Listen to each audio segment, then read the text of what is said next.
গ্রামের নাম কাশীপুর। চারদিকে ধানক্ষেত, পুকুর আর কাঁচা রাস্তা। এই গ্রামেই থাকত মাধব পাল। বাবার রেখে যাওয়া সামান্য জমি আরেকটি গরু, এই ছিল তার সম্বল। সংসারে মা, স্ত্রী মীরা আর দুই ছোট সন্তান।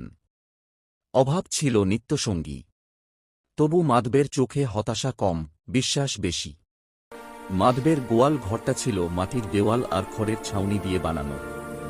বর্ষায় পানি পড়ত, শীতে হাওয়া ঢুকত। তবু সে প্রতিদিন ভোরে উঠে গরুটাকে স্নান করাত, গোয়াল ঝাড়ু দিত, নিজের হাতে খড় কেটে খাওয়াত। গ্রামের লোকেরা হাসত, একটা গরু নিয়ে এমন যত্ন, এতে কি সোনা ফলবে নাকি? একদিন শীতের সকালে এক বৃদ্ধ সাধু গ্রামে এলেন। গায়ে মলিন কাপড়, চোখে গভীর শান্তি। তিনি মাধবের দরজায় এসে জল চাইলেন। মীরা জল দিল, আর মাধব সাধুকে বসতে বলল।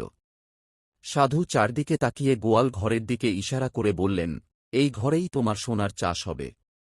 মাধব অবাক।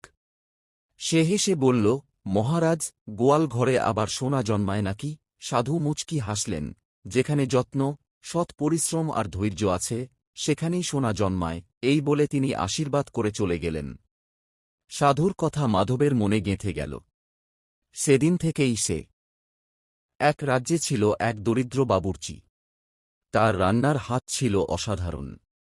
একদিন রাজা ঘোষণা করলেন, যে এমন বিরিয়ানি বানাতে পারবে যা সবাই মনে রাখবে, সে পাবে বড় পুরস্কার। বাবুর্চির ঘরে কিছুই ছিল না, শুধু সততা আর ভালোবাসা। সে মন দিয়ে বিরিয়ানি রান্না করল। রাজা খেয়ে অবাক হয়ে গেলেন।